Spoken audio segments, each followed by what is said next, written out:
Chapter 16. Sometime later, Applejack's eyes fluttered open, and she found herself lying face down in a pile of leaves, a string of drool hanging from her lips. She reached up to wipe it away with a painted groan. Her mouth felt extremely dry.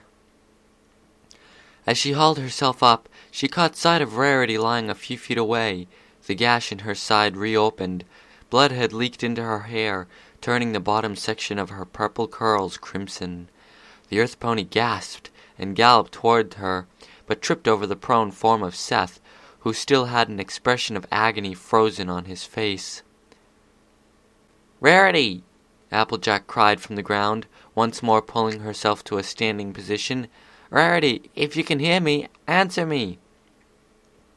The unicorn panted as she rolled over, weakly moving the hair out of her eyes. "Applejack," she said, her voice sounding a mile away. "Applejack, I feel extremely ill. What happened?" Applejack looked Rarity over, noting that, although the gash had reopened, the blood wasn't pouring out anymore, and it didn't look infected, which could probably be attributed to Rarity's quick treatment of it. "Rarity, snap out of it," Applejack said. "You gotta get up. Can you walk?" Rarity squinted at Applejack, coughing. "Applejack," she said, "where is Blink with the help we asked for?" Applejack pursed her lips, forming a thin line. "I've got no idea. He should have been back here a long time ago." Rarity's expression shifted to worry. "Was he hurt, you think? Maybe he was ambushed." Applejack shook her head. "I don't know, Rarity, and frankly, I don't think we got time to worry about it right now.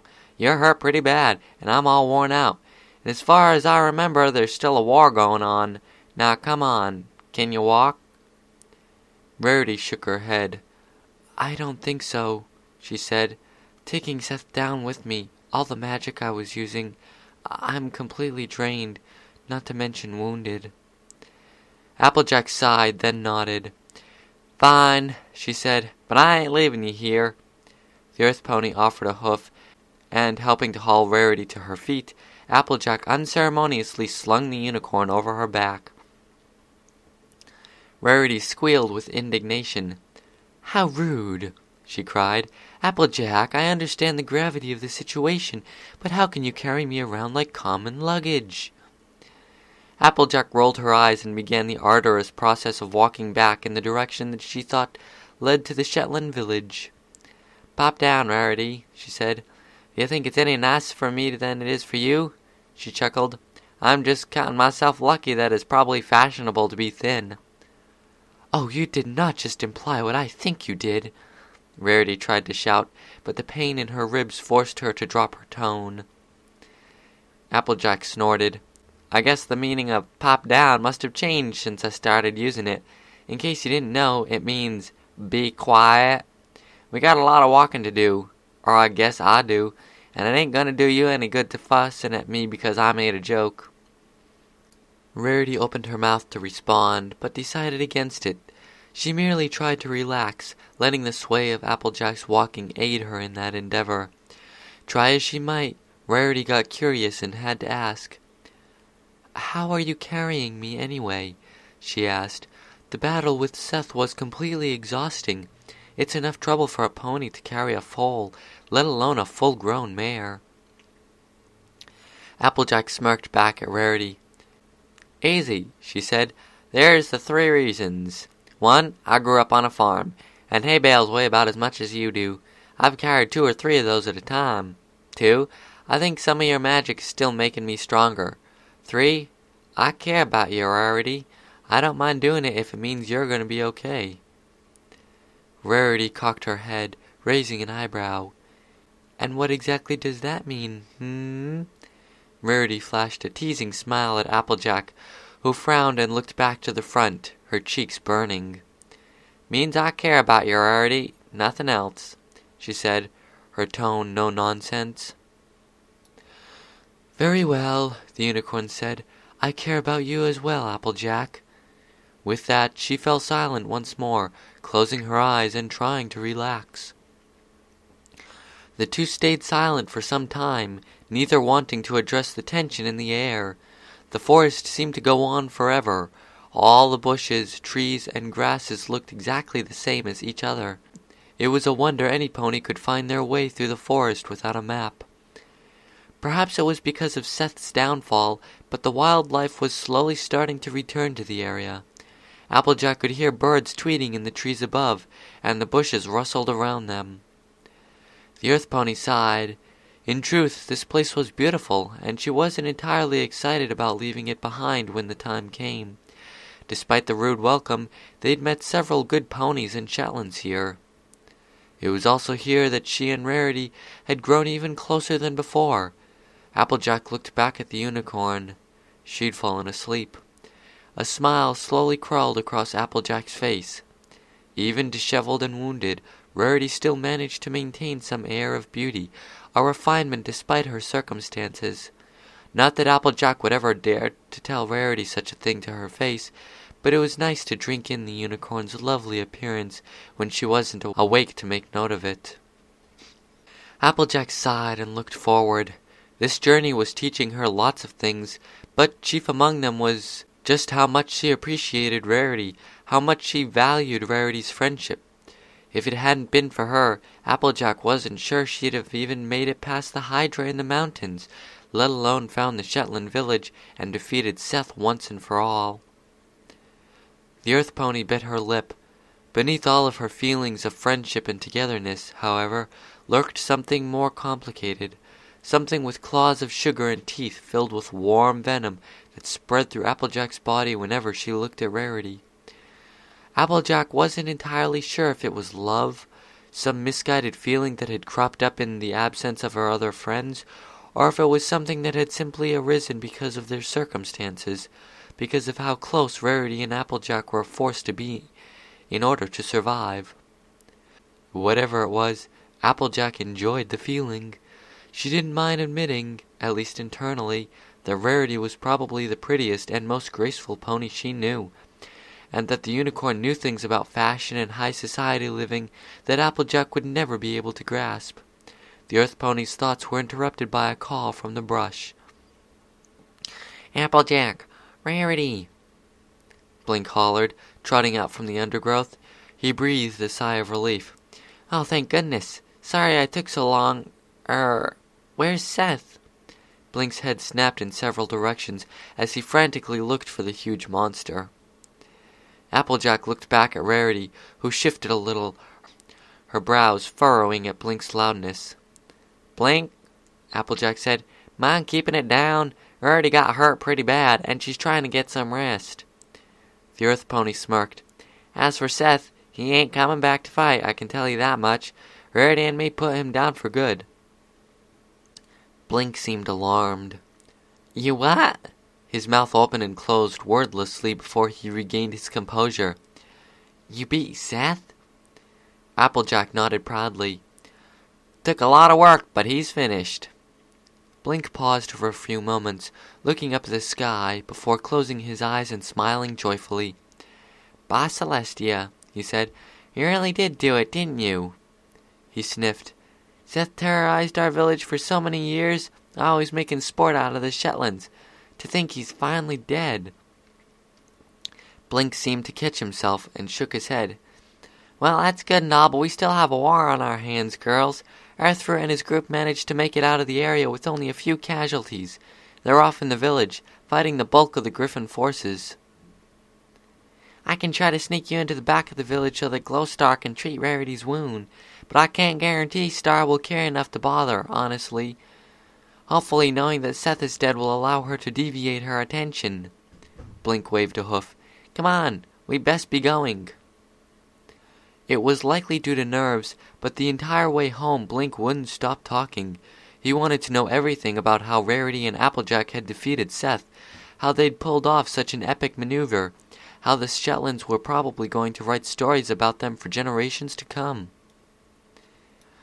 When the questions were turned back on him, Blink explained that, in his bid to get back to the village and find backup, he'd encountered Earthfruit and his cadre, who were running away from the hunting party Seth had sent after them, a group of elite griffons, half again as big as a normal specimen and rippling with muscle. He went on to clarify that Earthfruit stallions were injured and therefore wouldn't have been able to provide adequate backup. Sending them in to fight alongside Rarity and Applejack would have resulted in a senseless slaughter. So, in the interest of reaching the village and getting the others in to be healed by Glowstar, Blink had joined up with them, trekking all the way through the forest until he could find a path. The village was embroiled in battle when they arrived. Griffins fought Shetlands in the streets, and it seemed that the Shetlands were surviving only through their natural will, their stubborn refusal to give up. The group had had to sneak in through the back of Glowstar's hut. After leaving the injured Shetlands in Glowstar's care, Blink had headed out back into the woods, trying to use memory alone to find the place he'd left Applejack and Rarity.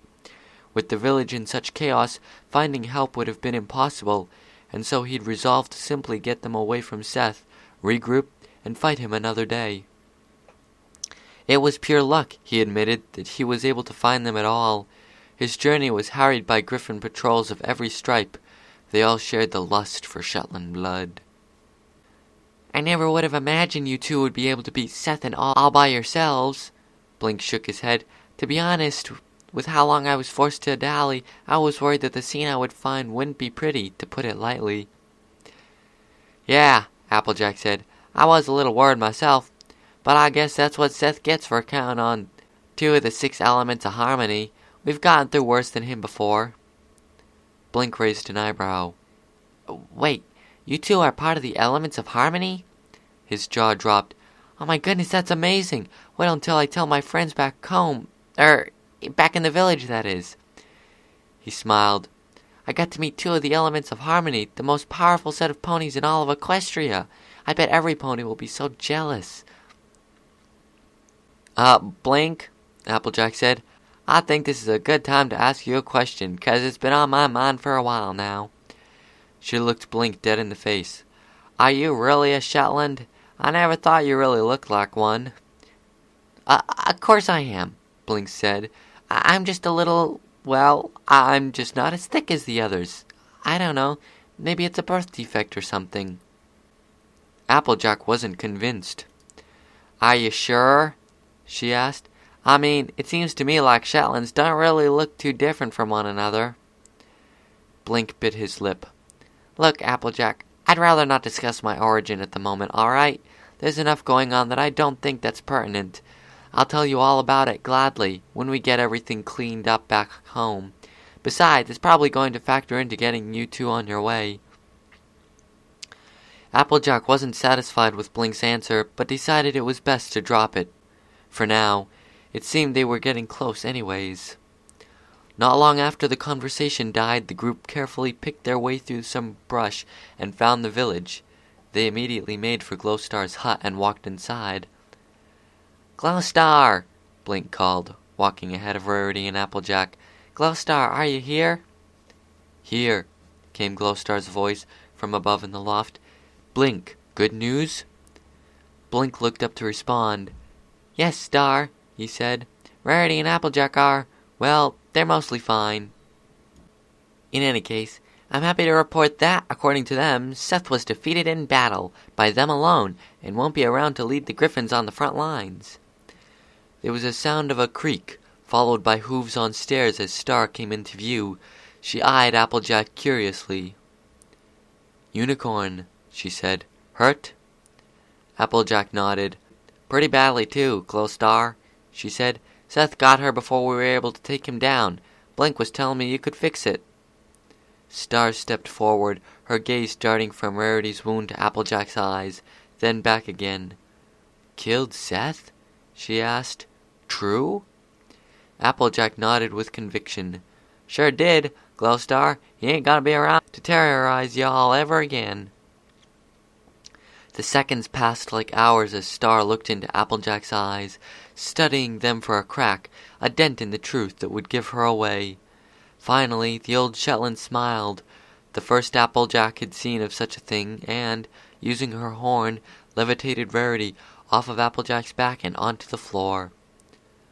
"You, Rarity," Star said. "Great service, done impossible. Thank you." The unicorn turned away to tend to Rarity, leaving Blink and Applejack standing alone. Blink was the first to break the silence. "Are you all right?" he asked. "It must not have been easy, carrying Rarity all the way." Applejack's back was very sore, and she was tired enough to pass out on the spot, but she raised her chin and gave a confident smile. "Shucks, Blink," she said. "Ain't nothin' in Equestria that can stop me from helpin' my friends." Blink raised an eyebrow. "But you gotta be in pain." Applejack nodded. "Sure I am, but if you all still need me to help around here, I'm more than happy to. I ain't just gonna lie down and watch you fight." Blink chuckled and shook his head. "Listen, Applejack, I'm sure that you mean every word you said, but I simply wouldn't be willing to accept your help with you in your current state." He glanced over at Star and Rarity. "Besides, I'm sure you want to help Rarity get back on her hooves. You two seem to care about each other quite a lot." Applejack paused, trying not to blush, and nodded. "Yeah, Rarity and I have been through plenty in these past couple of days. Don't think I could have made it without her. She's really important to me." Blink smiled. "Well, it shows. Tell you what, if we need any help moving things around, I'll come and get you. As it stands, now that Seth is dead, I think this war is going to turn in our favor more quickly than any pony could have anticipated. After all, Earthroot was already worth 5 of those griffins, and even he couldn't take on Seth." Applejack nodded. "Thanks, Blink. Don't hesitate to come and get me for anything. I won't be doing much." The stallion nodded and trotted off. Left alone, Applejack walked over to Glowstar. "How is she?" she asked. Star sighed. "Bad. Hurt. We'll live, though." Applejack grimaced. "How bad is she hurt?" she asked. She leaned over Star's shoulder, catching sight of the mare sewing up Rarity's skin. Again Star sighed. "Said bad. No more." The Earth Pony furrowed her brows. "So why are you giving her stitches? I figured you'd just use your magic to close it up." "Magic not fix this," Star said. "Lucky it close it all. She will scar." Applejack's jaw dropped. She's gonna scar? Rarity's all about her looks, Glowstar. She's not gonna accept it if she gets a scar, especially such a bad one." Star shrugged. "Scars or die." Applejack opened her mouth to rebut, but decided against it. Star probably knew what she was talking about, though Applejack knew Rarity was going to pitch a fit.